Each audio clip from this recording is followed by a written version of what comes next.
아버지에 관한 거예요. 근데 이제 돌아온 탕자 하면은 어떤 생각이 들었냐면요. 이게 유명한 오마주, 대자비라고 하나 오마주라고 하나, 예전에 고전이 유명하면 자꾸 재해석을 하고 다른 사람들이 그걸 이렇게 대중화시키거든요. 근데 이 유명한 이야기는 그 사실상 법화경에 나온 장자궁자라는 스토리가 있어요. 법화경 하면은 아주 유명한 경전인데요. 이 경전이 지금 현재 우리나라 관음종의 그 소위 경전이에요. 법화경. 근데 법화경의 의미는 어떤 거냐면요.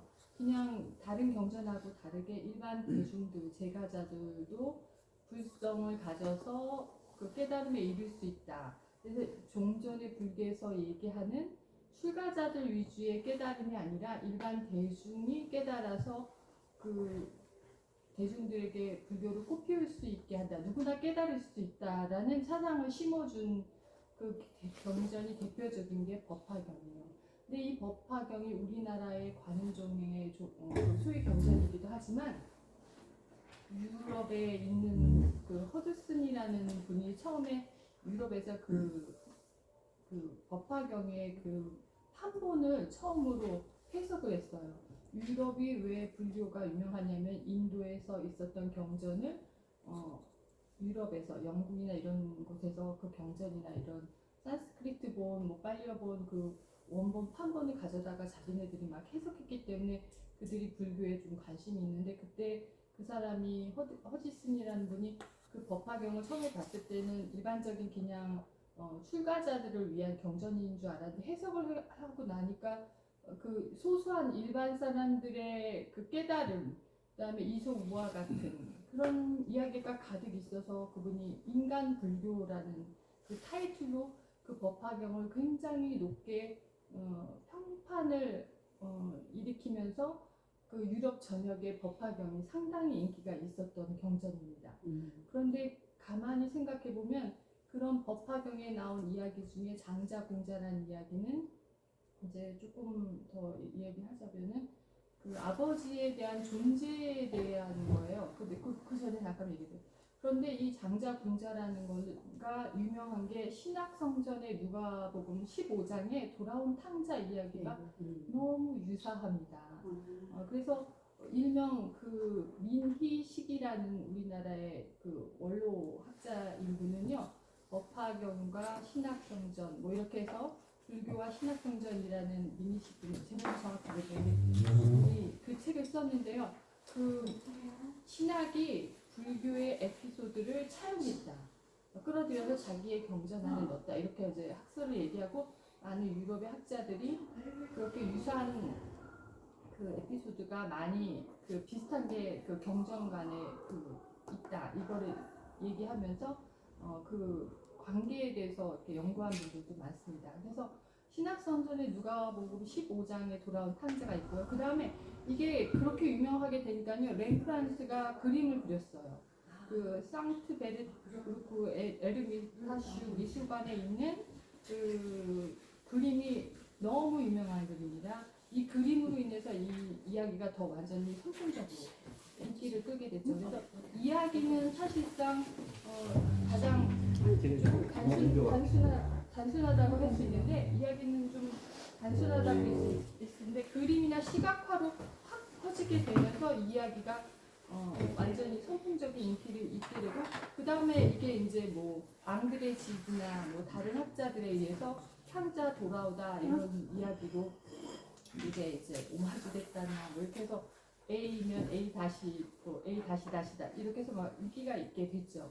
그러고 났는데 제가 연구를 어떤 식으로 하냐면은, 제 원래 논문도 이본에 대한 연구에 제가 훈련을 받아서 그런지 같은 이야기가 있으면 이 이야기가 어떤 지역에 어떻게 똑같이 비슷하게 하냐 이런 게 자꾸 저한테는 연구에 초점이 되더라고요. 근데 우리나라 한국 문학에 완오회 맹연이라는 게 있어요.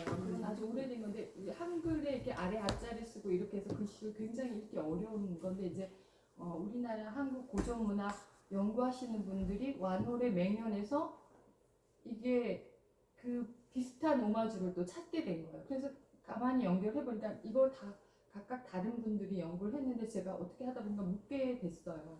근데 이 완홀의 맹일이라는 건요, 완홀 때 연애에서 맺은 굳은 약속이에요. 어른들이 예전에는 자식들의 혼사를 달밤에서 둘이 니네 집 집안 좋지 우리 집 집안 좋아 그러면서 이제 할아버지 할머니 할아버지들이 그러죠.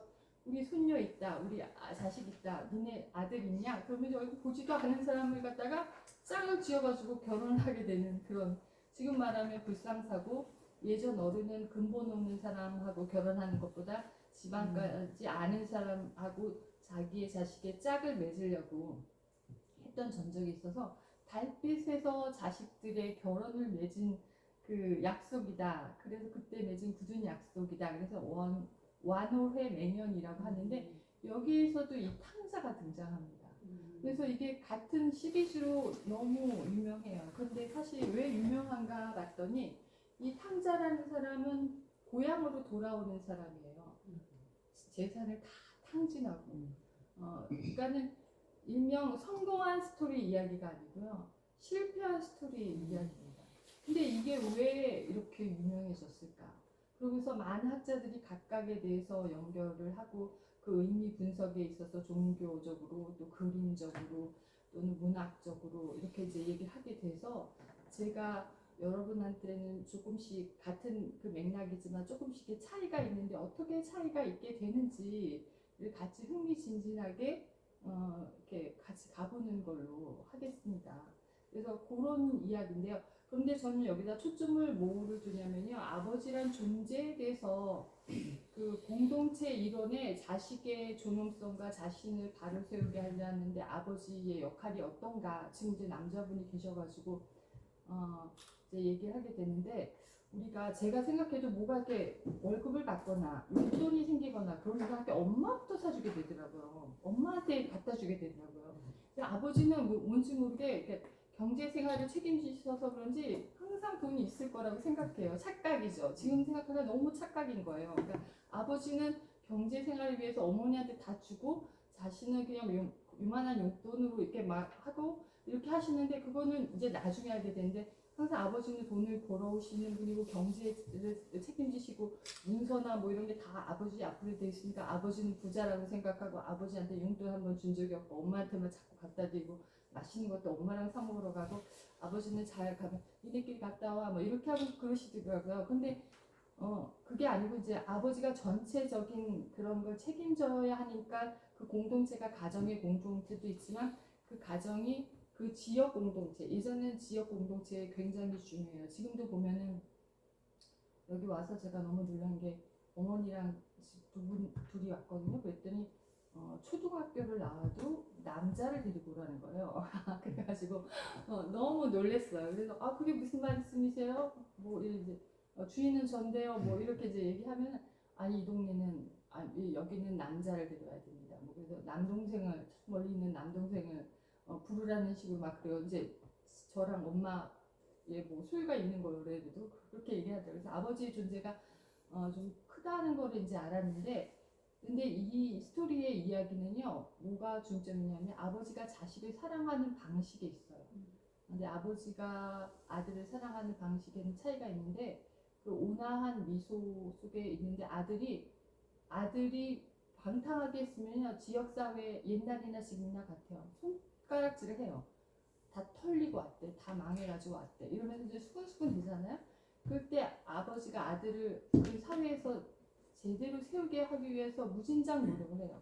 그러니까는 그냥 이렇게 내 아들이야, 그러면서 내 재산 이렇게 줘, 이게 아니라요. 그 공동체에서 그 걔한테 자유롭게 일탈을 해서 나갔지만 다시 돌아왔을 때도 걔가 자유롭게 살기를 원하기 때문에 명예나 뭐 존엄성이나 다른 지역사회에서 걔를 업신여기지 않고 걔를 잘 보게끔 세워놓는데 무진장 노력하는 사람이 아버지라는 거예요. 어머니는 무조건 아니야 내 자식 이러면서 막 무조건 두둔하고 그런 게 있는데 아버지는 약간 거리를 두면서 앞으로의 관망, 전망, 지역사회에서 내 아들이 방탕하게 살다가 일탈해서 시커 놀다가 왔으나 이 지역사회나 내 가족이나 그 형제들한테서 인정을 받게 하기 위해서 어떻게 내가 액션을 취해야 되는지 거기에 대한 고심이 아버지의 역할이 있는 것 같아요. 그래서 무슨 일을 하더라도 이렇게 제가 지난 날을 이렇게 반추해 보면 이렇게 멀리 내다보는 거. 그다음에 다른 사람과의 관계에 있어서 굉장히 조심스러운 거. 그러니까 저나 어머니나 여자들이나 조심스러운 여성분도 있지만 이렇게 바로 이렇게 감정적으로 얘기하고 즉시 반응하고 이런 거에 비해서 아버지 같은 경우는 그러지 않았던 것 같아요. 굉장히 침묵을 많이 하고 굉장히 이렇게 조심조심 살얼음판을 걷듯이, 왜냐하면 가족이라는 공동체와 지역사회에서 내 가족이 어떻게 역할을 해야 되느냐에 따라서 고심했던 흔적이 역력히 있는데, 그게 이 탕자의 역할에 아버지의 역할이 있어서 아주 놀라운 거다, 저는 이렇게 생각을 합니다. 그래서 아버지가 아들의 명예가 실추되더라도 사회 공동체 일원으로 온전하게 세워놓기만 한다면 비난과 수고스러움을 감내하기 위해서 인내하는 모습이 이 경전 안에 다 들어있습니다. 아들의 복권은 어떤 거냐면 아들의 자유인데, 그 자유는 공동체 안에서의 자유가 허락되어야지 인간의 존엄성으로서의 가치가 그 경계 안에서 이렇게 우뚝 서게 돼요. 그렇기 때문에 사라지지 않게 하는 것에 주안점을 두고 있는 게 이 텍스트의 그 핵심이라고 할 수 있습니다. 그래서 이 돌아온 탕자가 왜 인기가 있느냐 하면은 아들이 자유롭게 나갔어요. 예전에는요, 이 지역사회를 벗어나거나 부모의 재산을 탕진하거나 어디 이렇게 나가는 거는 굉장히 그 일탈이고 굉장히 몹쓸 짓이에요. 근데 요즘은 어때요? 해외로 갔다, 뭐 유학을 갔어 이러면 잘 됐다. 그러니까 밖으로 나간다는 거는 예전이나 지금이나 성공하면 문제가 없는데 이제 실패하면 이제 크다란 이렇게 메리트가 이렇게 타격이 있죠. 그래서 지금 같은 경우는 뭐 해외 어디 갔어, 유학을 갔어, 뭐 거기서 지금 뭐 자리 잡았어, 뭐 달러를 벌어들이고 있어, 뭐 이러면 이제 지금 굉장한 성공인데, 그게 아니었을 경우에는 문제가 있게 되죠. 그런데 예전에는 지역사회에서 그 직업을, 아버지의 직업을 꿋꿋이 일하고서 지키는 나무가 훌륭한 아들이고 존경받는 그 아버지 아들 간의 그 관계고 서로 신뢰하는 거였죠. 나가서 뭐 재산을 탕진하고 뭐 기생을 만나고 여자를 만나서 뭐 희낙낙 놀다 온 사람은 인격적으로 이렇게 잘 이렇게 호감가지 못했고 이렇게 그렇죠, 지탄을 받았죠. 그래서 자유를 추구하는 인류는 사실상 예전에는 도덕적으로나 윤리적으로나 굉장히 억압됐지만 요즘은 안 그래요. 요즘은 결혼을 안 한다던가 그래서 자유롭게 나가서 이렇게 자기 삶을 살면은 그래 쟤는 그렇게 살게 내버려도 이렇게 하고, 이제 어른들도 모처럼 집에서 얽매이고 살고 있어, 너 그렇게 살지만 너는 혼자 살아, 뭐 이렇게 실컷 너 벌고 너 해서 쓰고 살아, 뭐면 애 낳고 살지도 마, 애도 하나만 낳아, 이렇게 이제 얘기하잖아요. 그만큼 가정이라는 데 사람을 억압하고 얽매이고 옥매이죠. 불교에서는 그래서 부처님이 자식 나홀라를 버리고 출가하잖아요. 거기에는 사실상 해방이라는 게 있고 해탈이라는 게 있어요. 묶였던 게 풀어졌다는 거죠. 자유롭게. 그래서 정신적인 그런 것을 추구한 거를, 그거를 기점으로 삼으면서 대중들과 소통하고 막 유행하면서 돌아다니면서 그 불교를 전파했잖아요. 그래서 불교 안에서는 그 자유라는 게 어떤 건지를 알고 있어요. 근데 예전에 고대 시대에는 그런 자유는 절대 허락되지 않았죠. 그래서 그런 결이 있다는 거. 그래서 예전의 도덕과 윤리의 잣대와 요즘의 도덕과 윤리의 잣대가 달라졌다. 예전에는 오가매고 경계 안에 가두려고 했지만 지금은 풀어져 있고 누가 그 집안에만 가두려고 그러면 막 고발하죠. 그렇지 않습니까?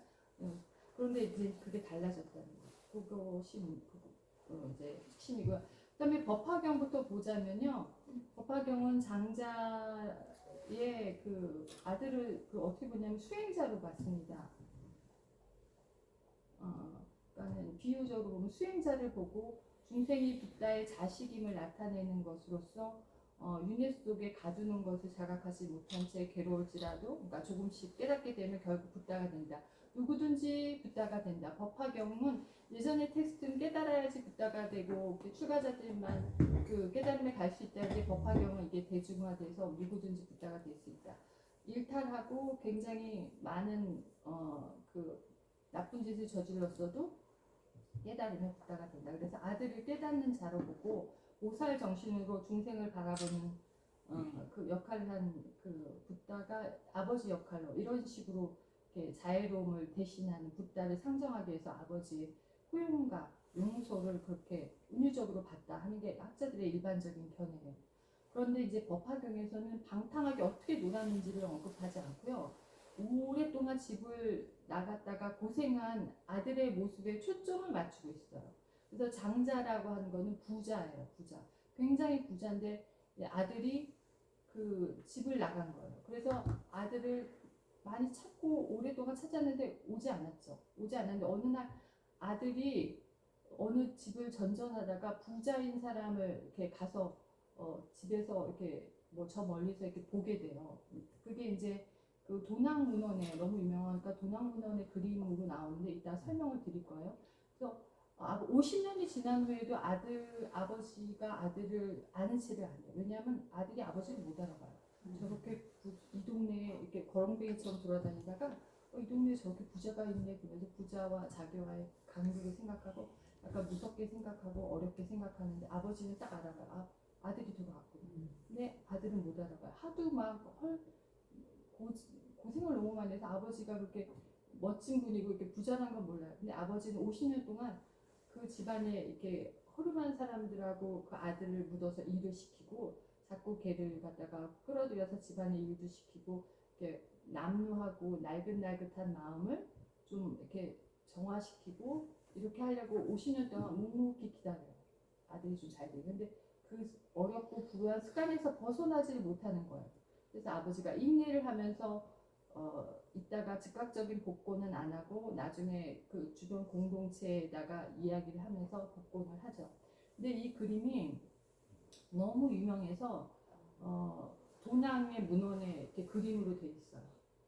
근데 이 그림의 벽화가 이제 5대 십국 시대 그 10세기 전반에 그려진 것이라 도낭의 98굴 남벽에 있는 그림이에요. 근데 이 세 장면이 한 번에 있어요. 하나의 장면이 아니라. 그래서 이 그림이 세 부분으로 나누어져서 이제 아들과 아버지의 만남을 담장 경계로 이렇게 스토리를 나눠서 얘기를 하고 있어요. 그래서 오른쪽 위에 있는 그림, 그러니까 이쪽일 거예요. 오른쪽 위가 이쪽 위에서 보면 이제 멀리 앉아서 잃어버린 아들을 딱 이렇게 봤어요. 그러니까 아마 이게 이제 장자고요. 이게 아들인 것 같아요. 근데 멀리서 보니까 아들인데 이게 어려워해서 근접하지 못하고 있어요. 그래서 이제 부귀한 장자가 아들을 보고 이제 아들이 부담스러워하는 걸 보고 이제 이렇게 되고 그 다음에 이제 그림이 이제 그 두 번째 그림인데요. 이게 이제 장자가 그 자식을 유인하기 위한 방편으로 그림을 볼게요. 그림을 보러 일을 시켜요. 이게 아들이고요. 같은 그 농사 짓는 무슨 일꾼한테 아들을 불러서 이 농사 짓게 하는데 이렇게 해서 일거리도 주고 이렇게 밥도 먹여주고 그렇게 하게 자기 이렇게 일꾼처럼 하는데 여기 이게 잘 보이지 않지만 이게 하얀 코끼리예요. 예전에 코끼리는 굉장히 부유한 사람만 기를 수 있고 이건 말이에요. 이렇게 하는데 커져가 안 나타나는데? 어둡죠? 커져가 안 나타나요. 코끼리가 잘 안 나타나죠? 아니 커져 이렇게 표시된 게 커서가 안 나타나세요? 그러면 제가 볼게요. 이게 코끼리고요. 이게 아들이고요. 이쪽에 맨 끝에 맨 위에 있죠. 여기 머리 이렇게 딱 아들이고 여기고 이게 이제 장자고요. 이 다음에 나중에 그리면 이게 이제 뭐 왕이고 이게 이제 뭐 아들이고 이렇게 될 것 같아요. 그러면 그림을 보면은 지금 그렇게 얘기하면 여기 말부터 설명을 하면요. 코끼리를 설명하면 예전에는 코끼리를 먹으려면 굉장히 부자여야 돼요. 그래서 인도에서는요. 그 골탕 먹이냐면요. 왕이 약간 신하가 약간 거스린다. 그럼 코끼리를 선물해요. 왜 그러냐면 코끼리 먹으려면 엄청 많은 걸 먹여야 되기 때문에 재산이 다 탕진해요. 왜냐면 왕이 준 코끼리를 죽일 수가 없거든요. 그러니까 코끼리를 선물하면은 왕이 준 선물을 어떻게 죽여요? 그러면 막 코끼리를 먹이는 거예요. 그리고 다 탕진해요. 그래서 왕이 일부러 마음에 안 드는 신하다. 그럴 때 어떻게 또 이렇게 그럴 수가 없을 때 코끼리 선물해요.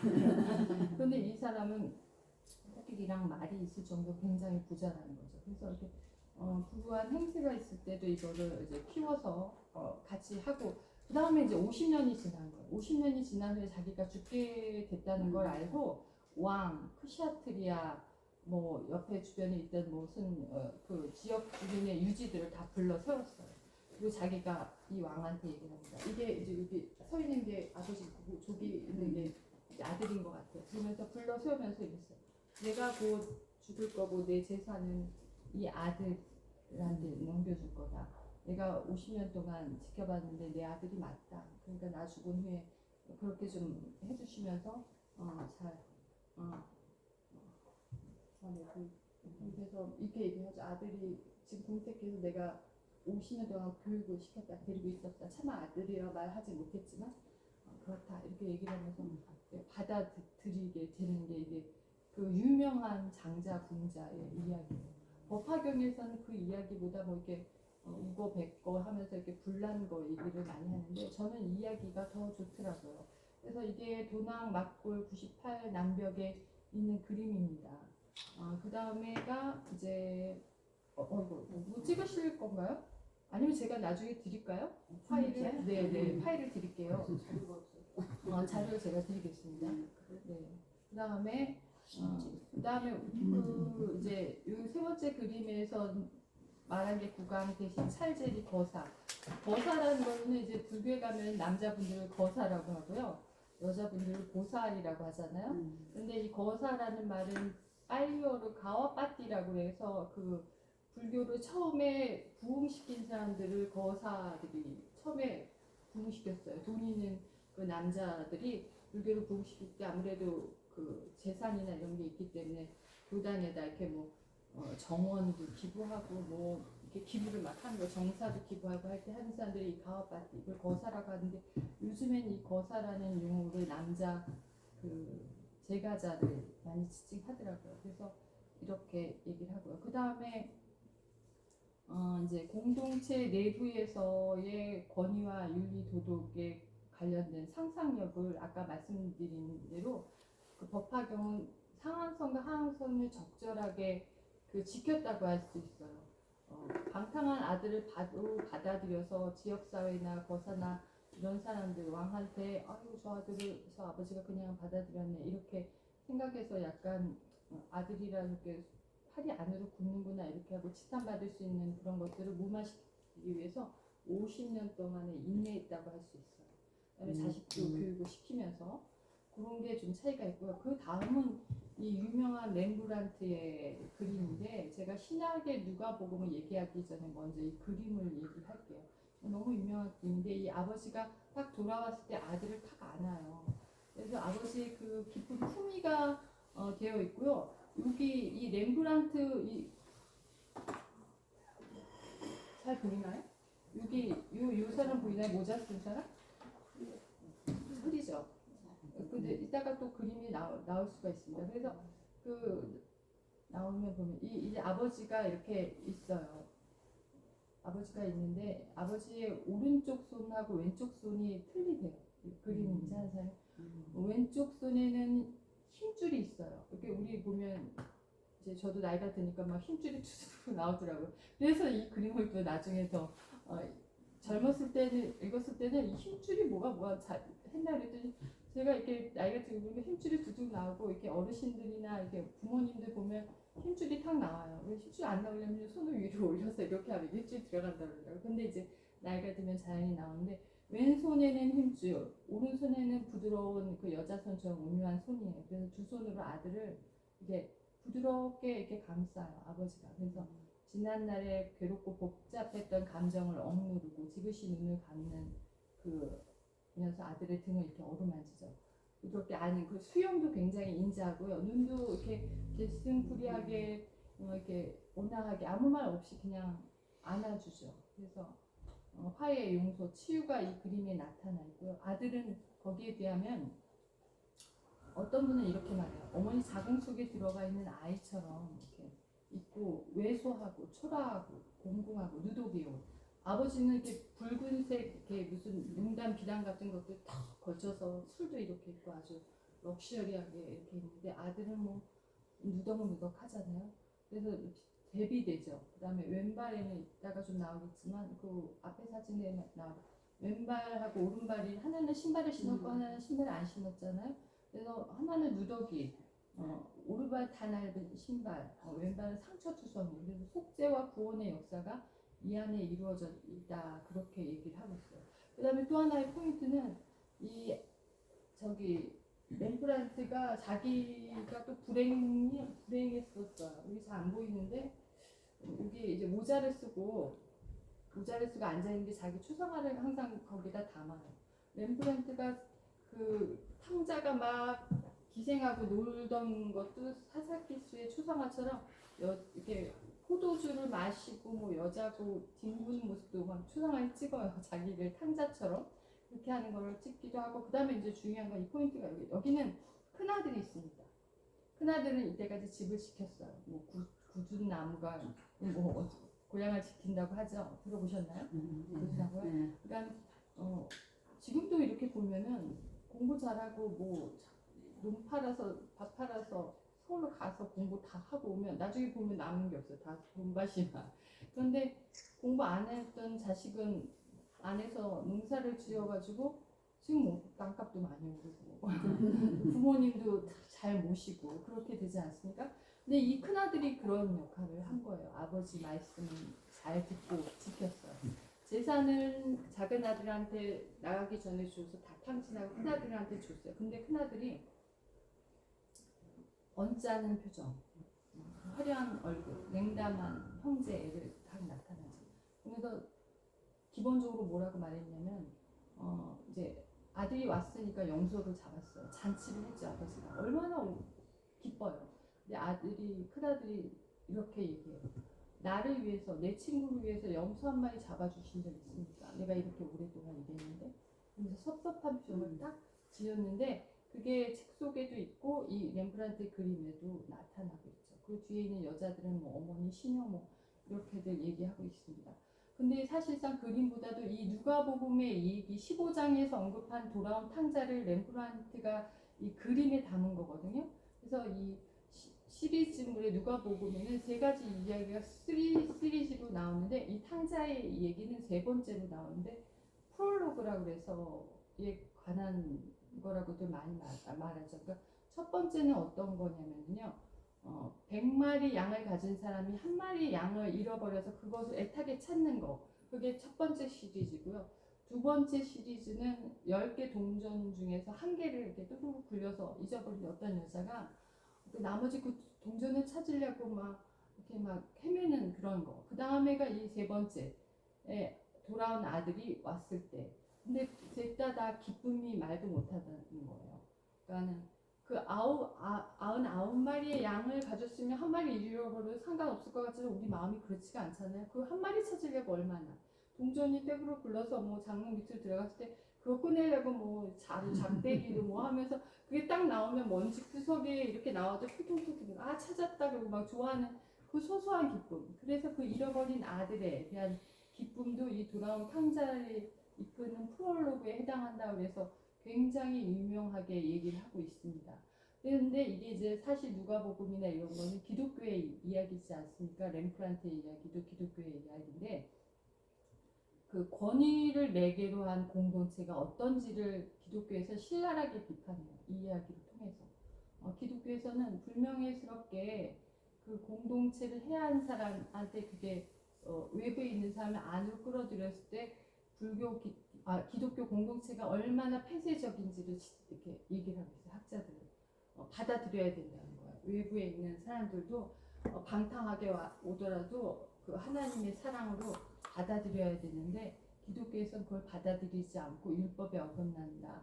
그 가정에 그 해악을 끼쳤다 이러면서 반항적이고 방탕한 아들을 이렇게 터부시하는 기독교 정신이 잘못됐다고 얘기하고 있어요. 그래서 다 받아들여야 된다. 동등하게 대접을 해야 된다. 이렇게 얘기를 하고 있죠. 그래서 이 고대 문맥에서는 아들의 복권을 어떻게 얘기하냐면요. 가운하고 반지 같은 거를 줘요. 그래가지고 명예, 권위를 상징하는데 그 아버지가 아들에게 고급스러운 가운을 입히고 반지를 채워주고 너 이제 집에 와서 환영한다고 즉시 돌아온 아들 즉시 복권시켜요. 탕자에서의 그 장자 공자의 그 아들과는 전혀 다르죠. 50년 동안 묵묵히 있던 거하고 다르게 바로 내 아들 왔구나. 영소를 잡아라. 잔치를 벌이자 이러면서 이제 가운 주고 신발 샌들 시키고 샌들 같은 거 발 같은 게 이제 그 자유를 의미하기 때문에 입히면서 합당한 아들을 자리를 바로 복권하죠. 그래서 스트라이크 일으킨 게 그 큰아들들이에요. 나를 위해서 염소도 안 잡아주고 잔치한 적 없는데 이렇게 하느냐 이렇게 이제 얘기를 하죠. 그게 이제 너무 유명해지면서 앙드레 지드가 돌아온 탕자라는 이야기를 썼는데 여기에서는 더 비판적으로, 그러니까는 그 아들이 예전에는 부정적이지만 그 아들에 대해서 인간 중심적으로 윤리 도덕이 굉장히 미래로 갈수록 가치로 느슨한데 과거에는 아주 옥죄였다. 아들이라는 아버지의 그 재산을 유지하고 가업을 승계받아서 그 지역 사회를 떠나지 않고 묵묵히 머슴처럼 일해야지 아들이다 이렇게 하는데 그거 사실 인간의 존엄성이나 자유를 굉장히 얽어매는 것이다. 인간 중심으로 가야 된다. 그러기 위해서 고대 탕자의 일은 그 당시에는 일탈일지 모르지만 지금은 인간의 자유와 존엄성에 대한 자유로운 탐색이다. 이렇게 얘기하면서 윤리 도덕의 그 경계선을 확 풀어주는 역할을 이 이야기가 했다. 이렇게 얘기를 하고 있어요. 그러니까 예를 들면 몇 해 전에는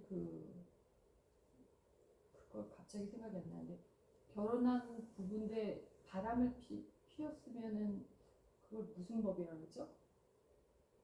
강간죄인가? 간통죄. 간통죄가 예전에는 잡혀갔었어요. 그리고 이혼을 해야 되고 감옥에 들어가야 될 것이었는데 요즘은 어때? 요즘은 누가 드라마에서도 그렇죠. 사람이 뭐 죄인가? 뭐 이러면서 당당하게 바람피고 만나는 거 누굴 만나는 게 자유다 막 이렇게 이제 얘기하면서 당당하게 이혼하고 어떤 재벌은 당당하게 내가 아들을 저쪽에서 낳았다. 이쪽 부분은 끝났다. 나는 이혼을 원한다.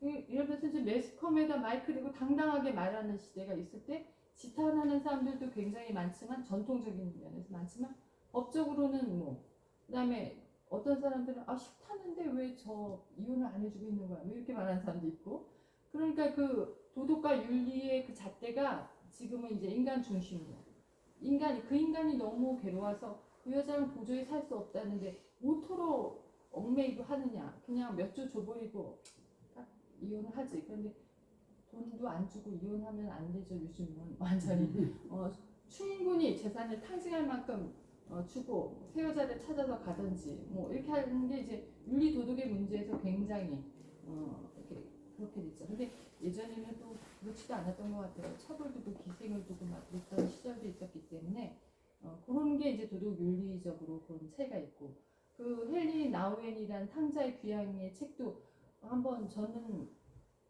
같은 책이 있으면 이렇게 여러 개를 찾아가지고 이거 다 드릴게요 나중에 이쪽으로 그거를 한번 비슷한 버전들을 이렇게 읽으면서 어떻게 다르게 해석하는지의 그 묘미가 참 재미있어요. 그래서 이분 책도 조금 다르게 얘기했고 그 다음에 중요한 게 우리나라의 완월회 맹년이에요. 이게 조선 전기 전주 이씨가 창작한 공문 대하 소설이라고 하는데 이거 180권 180 채우고 돼 있대요. 굉장히 방대한 분량은 지어져 있고 이 정씨 가문을 중심으로 해서 조씨, 이씨, 장씨 집안이 자녀들의 혼인을 성취하는데 너무 자녀들은 얼굴 보지도 못하는 상태에서 결혼을 달빛 아래서 네 자식과 네 딸과 네 아들 내 자식과 이렇게 결혼을 하자 이렇게 이제 해서 가부장 하에서 남성들에 의해서 혼인이 막 좌지우지 되고 있고 그럼으로써 있었던 이야기인 거죠. 근데 여기에는 이제 정한이라는 사람이 굉장히 그 시대에 잘난 사람이었던 것 같아요. 이남 일녀를 두었고 호를 청계라고 했는데 이제 그 아들을 중에서 이제 정잠이라는 아들이 있었나 봐요. 큰 아들인 것 같아요. 근데 정잠이 그 부인 양씨와 결혼하다가 2달만 낳고 돌아가셨어요. 그 부인이. 그래서 소교환이라는 그 이제 후처를 기렸어요. 근데 이 정잠이라는 사람은 딸만 둘 있고 있을 때 이제 아들이 없으니까 장남이니까 그 남동생의 아들을 양자를 드렸어요. 그리고 나서 이 소교환 후처에서 쌍둥이 아들을 둘을 낳았어요. 그런데 이제 여기서 문제가 생기는 게 이 정한이라는 사람이 근데 누구랑 상의도 않고 이제 친구들하고 제자들한테 생일날 이제 얘기를 한 거죠. 이렇게 뭐 내가 누구를 뭐 양자로 드리겠다 이렇게 얘기를 하고 뭐 이제 떠들썩하게 하고 있는데 그게 이제 문제 발단이 여기서 시작되는 거죠. 달빛 아래서 만나지도 않은 자녀들 짝짓고 언양 맺고. 근데 이게 저는 이 이야기만 있는 줄 알았더니 제가 아는 선생님은 공부도 많이 하셨는데 선생님 어떻게 결혼하셨어요? 그랬더니 나는 그 동네에 있는 아는 사람들끼리 부모들이 정해서 하라 그래서 다 했어 이러는 거예요.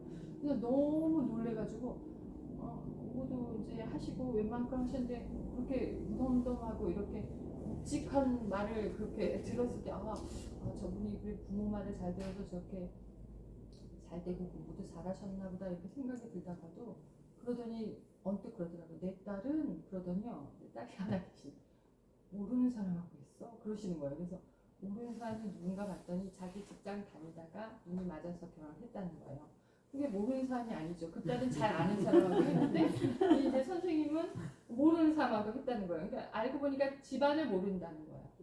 여기는 이제 집안을 알고 이렇게 뼈대 있는 집안이고 얼굴은 보지 않아도 이렇게 가문을 보고 했는데 자기 딸은 모르는 사람하고 했다는 거예요. 그래서 내가 그래다 어쩔 수 없이 허락을 했어 뭐 이러시는 거예요. 그래서 저는 약간 뭘까 이거 약간 혼란스러워요. 그런데 보니까 그런 게 예전에는 있었다는 거고 이 완월의 맹야를 보니까 그 조선의 벌열층 서인 노론 집단 사치스럽고 호화로운 생활을 추구했던 이 집안에서 집안 어른들이 대가족으로 모여서 할머니 할아버지 이러면서 물질적으로 풍요로운 집안에서 자식들 혼사 그다음에 자식이 부모에게 효를 다하는 모습 그다음에 서물에도 어머니라고 칭해서 그 양자로운 자식이 극진하게 하는데 결혼한 처는 완전히 어머니가 막 계모니까 약간 유사를 떠셨죠. 막 뭐 유사 떴는데 계모가 뭐 아무리 잘해도 그렇지 않습니까? 근데 이제 일부러 자기 자식이 있는데 양자로 위에서 들여오니까 자기 자식의 입지가 흔들리니까 일부러 막 골탕 먹이고 엉망으로 하고 구박도 하면 이 며느리는 막 쌩부 당하는 거잖아요. 요즘 같으면 자기 시어머니도 아닌데 한마디 딱 하고 갈라서면 되는데 예전에 이 양자로운 아들은 아니에요. 자기 아내를 버리면 버렸지 이 후처인 어머니에 대해서 지극정성인 거예요. 그래서 벌어지는 그 갈등 그런 게 여기에 그 키포인트인 거죠. 그래서 아들에 관련돼서는 이 정잠과 후처 그다음에 이 정인성을 양자로 드리고 이 정인중이 탕자인데 이 탕자가 자기의 그 뭐랄까 출세 그 당시에는 뭐 그 복잡한 가정 사회에서 고민하고 그러면서 완전히 기생들과 놀아나고 여자들도 너무 많이 접하고 애들도 여기저기 낳고 막 이래가지고 이 사람을 정식으로 자식으로 인정해서 그 계보를 물려줄 수 있을까 해서 고민을 하게 되는 거죠 가게에서.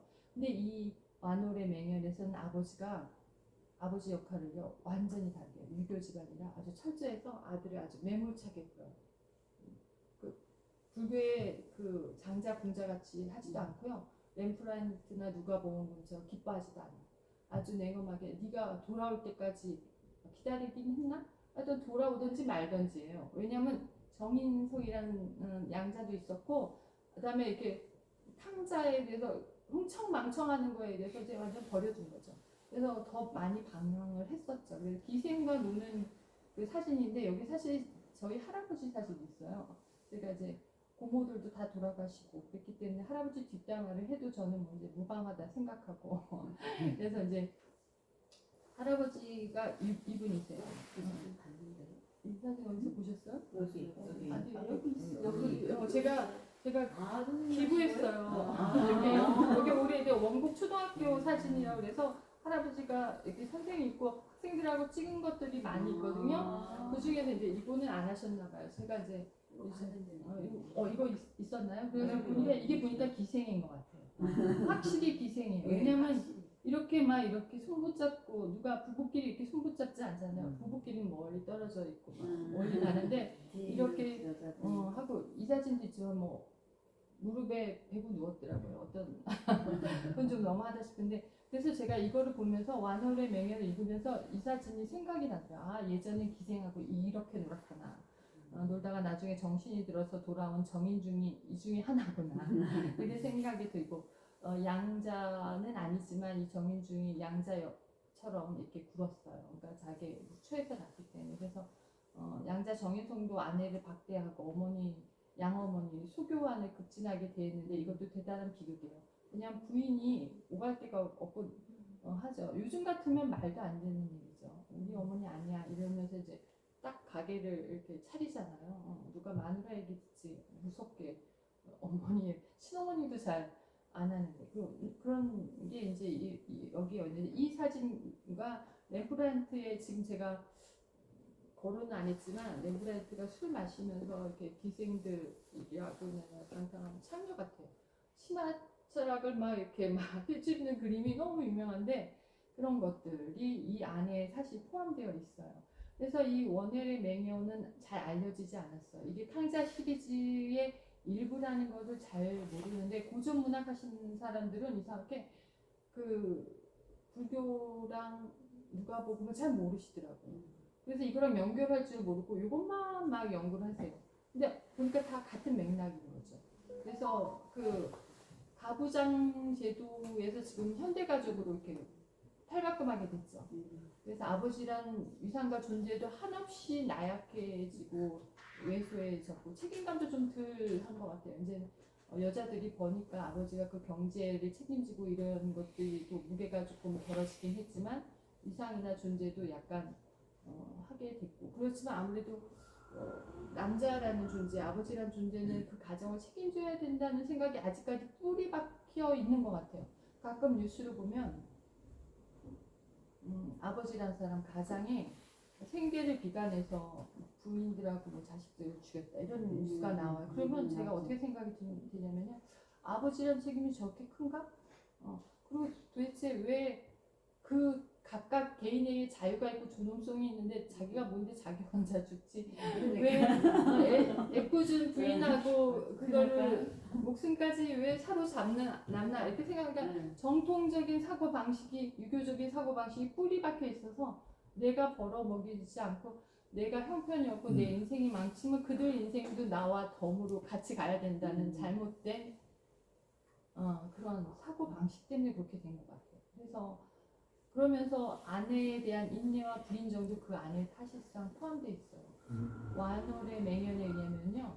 그 소견한테 잘 못한다고 그 아내를 너무너무 박대해요.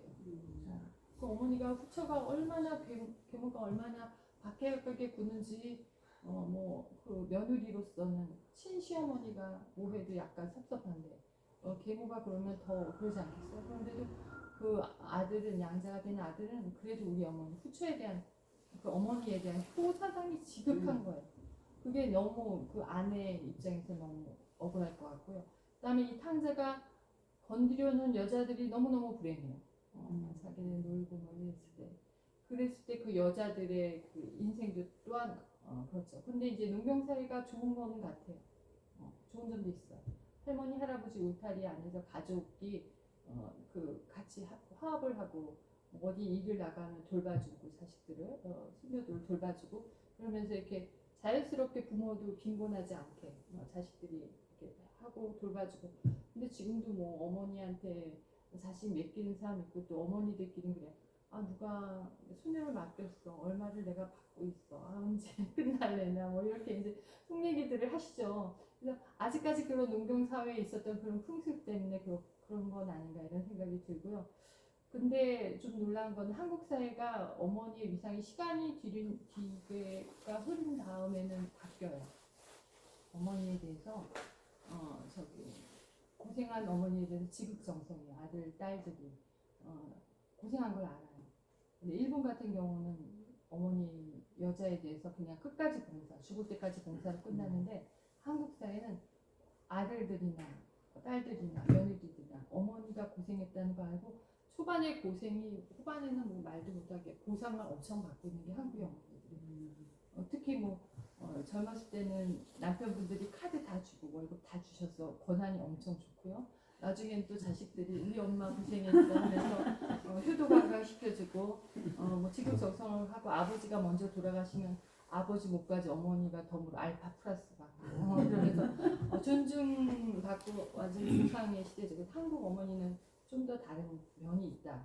다른 미국의 그 부모들이나 일본이나 중국이나 다르게 그 위상이 또 굉장히 있다. 그것도 느낄 수 있고 대가족에서 소가족으로 갔을 때 그게 좋은가 한번 느껴볼 수도 있고 그 대신 남편 남자 아버지의 책임감은 좀 덜해진다. 요즘은 뭐 카드도 똑같이 반반씩 생활통장 이렇게 반반씩 뭐 이렇게 하면서 어디 갈 때 니네 부모 3시간 우리 부모 3시간 이러지 않으면 결혼을 안 한다고 하고 현명한 것 같기도 하고 생활이 그렇게 변한 것 같기도 하고 이렇게 좀 변화가 있어요. 외벌이 남편 예전에 아버지가 충분히 벌어서 했는데 요즘은 맞벌이 안 하면 결혼을 남자들이 안 한다고. 현명한 건지 뭐한 건지 모르겠어요. 그 다음에 결혼 혼인신고도 안 한다고. 왜 그런지 모르겠지만 그래 자식을 낳아도 안 하는 사람들도 많아요. 지금 농촌에서는 그런 일이 있을 수 있어 그렇지만 그 도시에 가면은요 그런 게 종종 있고 거기에 대해서 이제 자유로워요. 근데 이제 자꾸 변하는 거죠. 그래서 현대 부모의 그렇죠 어른들은 결혼하기 전에 동거도 안 돼. 이전에 그랬는데 지금은 부모들이 어떻게 하냐면 그거 좀 살아보고 어떤 인간인지 알아본 다음에 그 다음에 해도 늦지 않아 이렇게 해서 되레 어머니나 아버지들이 더 깨어가지고 아니면 아니다 싶으면 즉각 짐 싸가지고 돌아가 이렇게 얘기를 하기도 하고 그렇게 되는 거죠. 그래서 이 현대 부모의 도움으로 경제 공동체를 운영한다는 이 말은 또 중요한 것 같아요. 예전에는 이렇게 살림을 하면 이렇게 출가 외인이라고 딱 하는데 요즘은 누가 그래요. 딸 하나만 있는 집도 많아서 그 딸은 다른 10아들 부럽지 않고 금쪽 같은 완전히 딸이고 그렇죠. 그래서 공부도 뭐 어마어마하게 시키고 그 다음에 그 딸도 그걸 알아요. 자기를 엄마 아버지가 어떻게 키웠다는 걸 알기 때문에 그 상대 부모보다 우리 엄마 아버지를 제일 우선으로 하죠. 그 다음에 이제 예전에 힘으로 농경사였지만 이제 머리로 해서 이제 똑똑하면 연봉이 남자들보다 더 많기도 하고 뭐 이제 대통령도 되고 장관도 되고 뭐 경제 CEO도 되고 뭐 어느 방면에 군사 계열에서도 시스템으로 해서 군인도 올라갈 수도 있고 하는 것들이죠. 그래서 굉장히 많이 변했다. 그럼에도 불구하고 아버지에 대한 역할은 지금이나 예전이나 참 우리가 잘 이렇게 인정을 잘 안 해준다. 그런 면에서 좀 배려를 해줄 필요가 있다. 그래서 돌아가신 다음에 후회하지 말고 엄마 용돈보다도 더 아버지를 더 왜냐면 다 뺏기거든요. 아버지 용돈은 거의 엄마 용돈이랑 마찬가지인 것 같더라고요. 근데 예전에 몰랐어요. 근데 예전에도 저희 아버지가 내가 잘못한 게 하나 있어 그러시더라고요. 그래서 내가 아버지를 용돈을 한 번도 안 줬어 그러시더라고요. 그래서 그 말이 무슨 말인가 했더니 그러니까 그때 또 안 거죠. 그래서 그런 게 차이가 있다는 거. 네, 여기까지입니다. 감사합니다. 네.